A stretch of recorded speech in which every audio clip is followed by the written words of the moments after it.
नमस्कार, मैं प्रणाली, आप सभी का डेली न्यूज में स्वागत है। तो चलिए बढ़ते हैं आज की कुछ ताज़ा खबरों की तरफ। मनोज जरांगे इनके संरक्षण की जिम्मेदारी देवेंद्र फडणवीस इनकी है।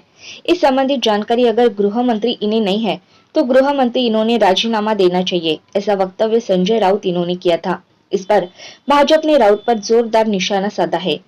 गुट कितना और आवाज कितना, पराभव अटल, तुम्हारे अहंकार का गुब्बारा जल्द ही फूटेगा, ऐसी टीका भाजपा नेता आशीष शेलार इन्होंने की है।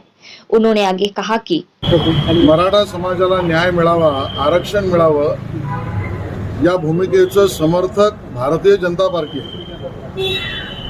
किंबहुना आताही मनोज जरांगे यांनी केलेल्या आंदोलनामध्ये मराठा समाजालाच अधिक न्यायिक मिळावं या त्यांच्या मागणीला सभागृहामध्ये मी स्वतः आणि आम्ही सगळ्यांनी समर्थन दिलं आणि म्हणून समाज जी मागणी मागतोय त्याला पूर्ण करण्याची सर्व कायदेशीर प्रक्रिया होणं आवश्यक आहे आणि या कायदेशीर प्रक्रियेला पूर्ण करण्याचं काम मनोज जरांगे यांनी सुद्धा हे मान्य केलं होतं।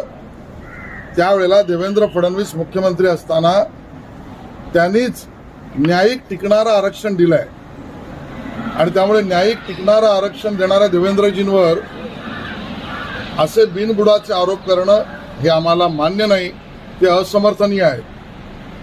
समाजाला न्याय आपण मिळवून देऊ हीच भूमिका या सरकारची आहे।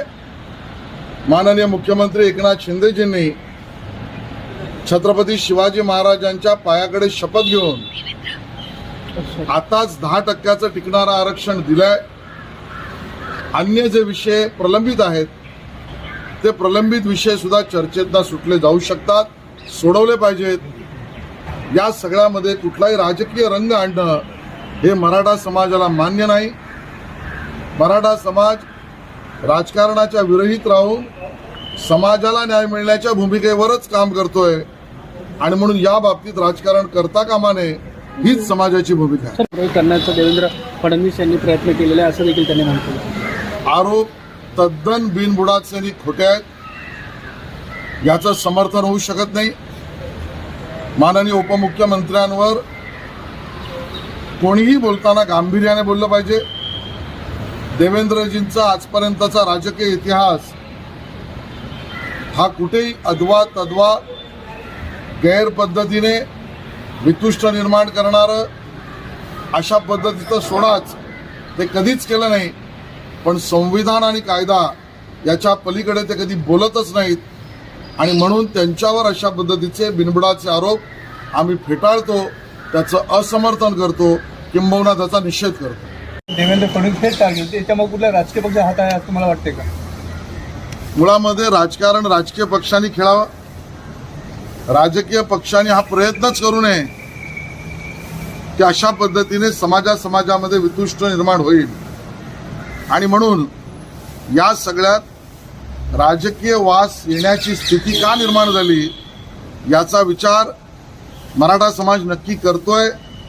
मराठा समाजातील आम्ही सगळे याचा नक्की उघड्या डोळ्याने पाहतो आहोत आणि म्हणून मला असं वाटतं ज्यांनी आतापर्यंत टिकणारं आरक्षण मुख्यमंत्रीपदाच्या काळात दिलं, ज्यांनी उपमुख्यमंत्री म्हणून एकनाथजींबरोबर अजितदादांबरोबर 10% आरक्षण दिलं आणि गृहमंत्री म्हणून सुद्धा चोख प्रतिक्रिया बजावत आहेत, त्यांच्यावर आरोप करणं भारतीय जनता पक्षाला मान्य नाही।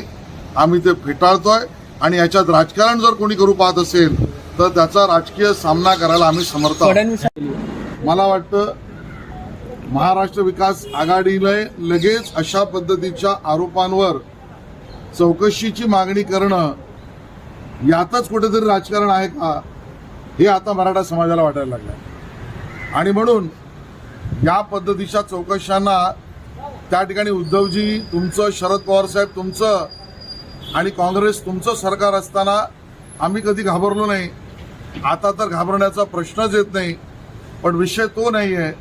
विषय महत्त्वाचा आहे की मराठा समाजाला न्याय मिळणं, आरक्षण मिळणं आणि त्याच्या अधिकाराचं मिळणं आणि ते कायदेशीर मिळणं ते भारतीय जनता पक्षाच्या समर्थनाने आणि प्रामाणिक प्रयत्नाने एकनाथ शिंदेजींच्या आणि अजितदादांबरोबर राहून देवेंद्रजी देतील याच्यावर मराठा समाजाचा पूर्ण भरोसा आहे। डेली न्यूज को सब्सक्राइब कीजिए और बेल आइकन दबाना ना भूलें ताकि हमारी खबरें सबसे पहले आप तक पहुंचे।